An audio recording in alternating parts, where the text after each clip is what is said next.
కొంచెం పుదీనా,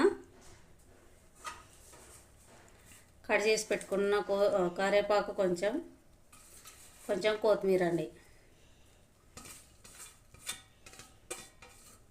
అన్నీ వేసి బాగా మిక్స్ చేసి కలుపుకోవాలండి.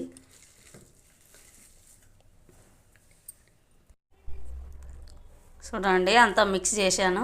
పుదీనా, కొత్తిమీర, కరివేపాకు అన్నీ వేసి ఇంకా వడలు చేసుకుందామండి. చూడండి, ఆయిల్ హీటెక్కుతుంది.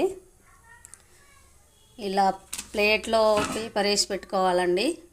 మనం చేసిన వడలు ఈ పేపర్ మీద వేస్తే ఆయిల్ పేపర్ గుంజేసుకుంటుంది. అప్పుడు ఆయిల్ ఎక్కువగా ఉండదు ఆ వడల్లో, మసాలా వడల్లో.